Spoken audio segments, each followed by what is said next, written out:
पूरी सिंध जियां कंदकोट ज़िले हेडक्वार्टर सिविल अस्पताल में डॉक्टरनि पारां OPT जो बाइकाट कयो वियो आहे ऐं जाइज़ मुतालबनि जी मंज़ता लाइ एहतिजाजी मुज़ाहिरो ऐं धरणो बि हलंदड़ आहे।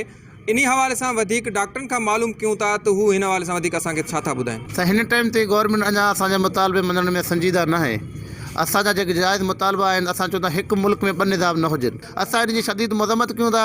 असांजे मुतालबनि जेको आहे त हेल्थ रिस्क अलाउंस जेको बक़ाया पूरे पाकिस्तान में ॾिनो वञे थो, सवाइ सिंध वारनि हाणे असांजो इहो लेटर कैंसिल कयो आहे हाई रिस्क अलाउंस खे, उहो असांजो बहाल कयो वञे। अॼु असांजी OPD जेको आहे ॿियो ॾींहुं आहे। 3 ॾींहंनि ताईं असां OPD जो ऐलान कयो आहे त OPD बाइकाट रहंदो। जेकॾहिं 3 ॾींहंनि ताईं असांजा मुतालबा न मञिया विया त पोइ असां हिन OPD बाइकाट खां वधी करे OT जी जेका आहे उहे बंदि कंदासीं, वार्ड बंदि कंदासीं ऐं अञा बि जेकॾहिं असांजा मुतालबा न मञिया विया त असां एमरजेंसी बंदि करण तरफ़ वेंदासीं। कल्ह खां वठी हिन एहतिजाज में वेठल आहियूं, पुरअमन एहतिजाज आहे, सुकून सां वेठा आहियूं। OPD बंदि आहे, सिर्फ़ु असां रोड बंदि न कया आहिनि, न ई असांजे रोड बणण जो हिकिड़ो कमु आहे। असांजो कमु आहे कंहिं पेशेंट खे, कंहिं मरीज़ खे फैसिलिटेट करणु। हुकूमत इंफ्रास्ट्रक्चर भी तव्हां असांजी हॉस्पिटल जा ॾिसो तबाह बर्बाद लॻा पिया आहिनि। DHQ लेवल ते असांजे पंजाब खे भेटायो, KP खे भेटायो, बलोचिस्तान खे भेटायो। उन्हनि DHQ लेवल ते CT स्कैन MRI रखियल आहिनि। उन्हनि त हॉस्पिटल जे स्ट्रक्चर खे बि तबाह करे छॾियो आहे। मेडिसिन अवेलेबल न आहे।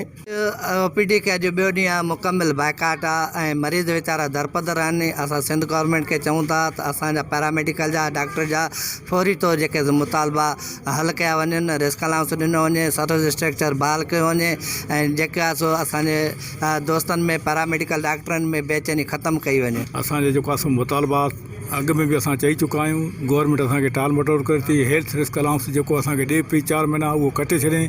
अफ़सोस आहे उहो असांजे बहाल कयो वञे ऐं उन खां पोइ पैरामेडिकल जो सर्विस स्ट्रक्चर आहे उहो असांजे देराणी मुतालबो आहे, उनखे हल नथो कयो वञे। उनजी रिकवरी लेटर जेको आहे उहो वापसि वरितो वञे। ॿी सूरत में असां CM हाउस घेराव कंदासीं। नाज़रीन, गुज़िरियल ॾींहं खां कंदकोट सिविल अस्पताल हेडक्वार्टर में डॉक्टरनि जो ऐं पैरामेडिकल स्टाफ पारां जाइज़ मुतालबनि जी मंज़ता लाइ एहतिजाजी धरणो OPD जो बाइकाट हलंदड़ आहे। डॉक्टरनि जो चवणु आहे त पंजाब में डॉक्टरनि खे उहे जेको मराहतूं ॾिनियूं पियूं वञनि, अलायंस ॾिना पिया वञनि, रिस्क अलायंस आहिनि उहे ॾिना पिया वञनि, पर सिंध जे डॉक्टरनि सां ॿिटो जेको आहे त मयार आहे। सिंध जे डॉक्टरनि जा जेके जाइज़ मुतालबा आहिनि उहे मंज़ूर न पिया कया वञनि। हिननि चयो त असांजा जाइज़ मुतालबा मंज़ूर करे बेचैनी ख़तमु कई वञे। इमरान अली खोसो, टाइम न्यूज़, कंदकोट।